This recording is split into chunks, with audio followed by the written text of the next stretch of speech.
நமஸ்காரம். ஸ்ரீமதி ராமானுஜாய நமக. ஸ்ரீமதி நிகமாந்த மகாதேசிகாய நமக. இப்போது நம்ம ஒவ்வொரு வெள்ளிக்கிழமையும் ஸ்ரீஸ்துதி அதனுடைய ஒவ்வொரு பாசுரங்களையும் அதனுடைய ஒவ்வொரு வியாக்கியானங்களையும் நம்ம பார்த்துட்ருக்கோம்.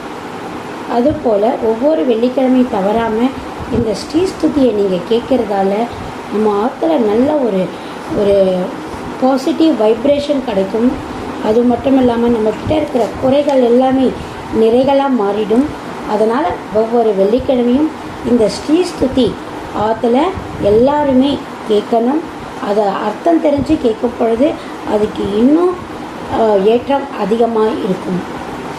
இப்போ நம்ம இந்த ஸ்ரீஸ்துதி இந்த வீடியோ செஷனில் 15வது ஸ்லோகத்தை சேவிக்கலாம். ஆர்த்தத்ராண விரதிபீரமிருதா சார நீலாம்புவாஹை அம்போஜானாம் முசசி விஷதா மந்தரங்கைரபாங்கை யஸ்யாம் திசி விகரதே தேவி திருஷ்டிஸ்த்வதீயா தஸ்யாம் மகமகமிகாம் தன்வதே சம்பதோஹாம். இந்த பாசுரத்தில் தேசிகர் தாயாருடைய கடாட்ச பெருமையை பற்றி நல்ல விரிவாக சொல்லியிருக்கிறார். எப்படி தாயார் கஷ்டப்படுற ஒவ்வொரு ஜீவன்கள்கிட்டையும் தன்னுடைய அமிர்தம் போன்ற மழையை பொழிகிறாளாம். அவளுடைய நீலாம்பு வாக்கை, அவளுடைய கரிய கண்கள், தாயாருக்கு கரிய கண்கள், பெருமாளுக்கு செவ்வரி ஓடிய கண்கள். பெருமாள் தாயாரையே பார்க்கறதால நல்ல தங்கமயமான தாயாரை பார்க்கறதால அவர் கண்கள்லாம் செவ்வரியாக எடுத்தான். கருமேனியான பெருமாளை பார்க்கறதால தாயாருக்கு கண்ணு கருப்பாக எடுத்தான்.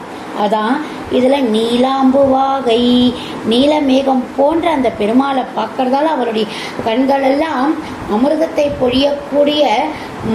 பொழியக்கூடியதாக இருக்கிறது. யாருக்கு?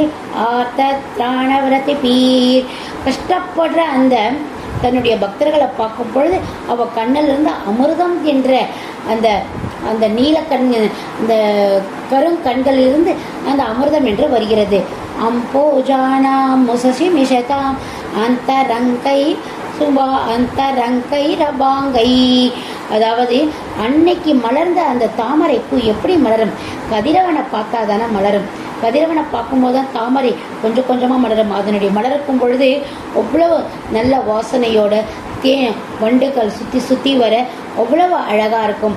அந்த மாதிரி கதிரவன் என்ற அந்த பெருமாளை நினச்சிங்கே அவன் எப்போவும் பளிச்சும் தாமரையில் மலர்ந்து இருக்கிறாளாம். யஸ்யாம் திசி விகரதே தேவி திருஷ்டிஸ்த்வதீயா. எங்கெங்கெல்லாம் அவளுடைய பார்வைகள் போகிறதோ, எந்தெந்த இடத்துலாம் அந்த தேவியோடைய கடாட்ச பார்வைகள் போகிறதோ, தஸ்யாம் மகமகமிகாம் தன்வதே சம்பதோகா. அங்கங்க நான் போகிறேன் அகமிகாம் நான் போகிறேன் அப்படின்னு சொல்லிட்டு இந்த செல்வங்கள் எல்லாம் அவளுக்கு முன்னாடி போய் நிற்கிறதாம். அவளுடைய பார்வை எங்கே போகிறதோ அந்த இடத்துக்கு முன்னாடி செல்வங்கள் அகமிகாம் நான் தஸ்யாம் அந்தந்த இடத்துல அந்தந்த செல்வங்கள் போய் நிற்கிறதாம். அந்த அளவு அவள் பெருமை கொண்டவள். அதான் சொல்கிறார், தாயாருடைய அடல் கடாட்சம் இருந்துட்டுனா எங்கேயுமே நம்மளால் வெற்றி கொண்டு இருக்க முடியும். இந்த இடத்துல அந்த ஒரு ஏழை பிராமணனுக்காக பெருமாள் கிட்ட இந்த 15 பாசுரங்களை பாடுறார். அப்போ அவர் கேட்குறார், அப்பா நான் 15 பாசுரம் பாடிட்டேம்மா, சீக்கிரமா நான் இப்போ கூட சொல்லிட்டேன். தஸ்யாம் மகமகமிகாம் தன்வதே சம்பதோகா. எங்கெல்லாம் நீ பார்க்குறியோ அங்கெல்லாம் செல்வம் வரும்னு சொல்லிட்டேன். இப்போ 16 பாசுரம் அடுத்தது பாட போகிறேன், சீக்கிரம் செல்வம் வரணும் அப்படின்னு மனசில் நினச்சாரோ என்னமோ. அடுத்த பாசுரத்தில் பண மழை கொட்ட போகிறது, அதை நம்ம அடுத்த பாசுரத்தில் சேவிக்கலாம். இப்போ இந்த 15வது பாசுரத்தை ஒரு தடவை சேவிச்சிடலாம். ஆர்த்தத்ராண விரதிபீர அமிர்தாசார நீலாம்புவாகை அம்போஜானாம் முசசி மிஷதாம் அந்தரங்கை சுபாங்கை யஸ்யாம் திசி விகரதே தேவி திருஷ்டிஸ்த்வதீயா தஸ்யாம் மகமகமிகாம் தன்வதே சம்பதோஹா. இந்த தடவை நீங்கள் எல்லோரும் இந்த ஸ்ரீஸ்துதி பாசுரத்தை அனுபவிச்சிருப்பீங்கன்னு நினைக்கிறேன். அதாவது சமஸ்கிருதத்தில் இருந்தாலும் அதை நம்ம பழக நமக்கு அது ரொம்ப நெருக்கமான மொழியாயிடும். அதால் எனக்கு தெரியாது, சமஸ்கிருதம் வாயில் நுழையாதுன்னு யாருமே நினைக்காதீங்க. ஈஸியாக நமக்கு வந்துடும். ஏன்னா அது பெருமாளை பற்றி சொல்கிறோம்ல, பெருமாளே நம்ம வாயில் வந்து நமக்கு எல்லாத்தையுமே அனுகிரகம் பண்ணுவார். அதனால் ஒவ்வொரு வெள்ளிக்கிழமையும் இதை கேளுங்க, லைக் பட்டன் பண்ணுங்கள், இன்பாக்ஸில் உங்கள் கமெண்ட்டை கொடுங்க, இதை மற்றவாளுக்கும் ஷேர் பண்ணுங்கள். மிக்க நன்றி.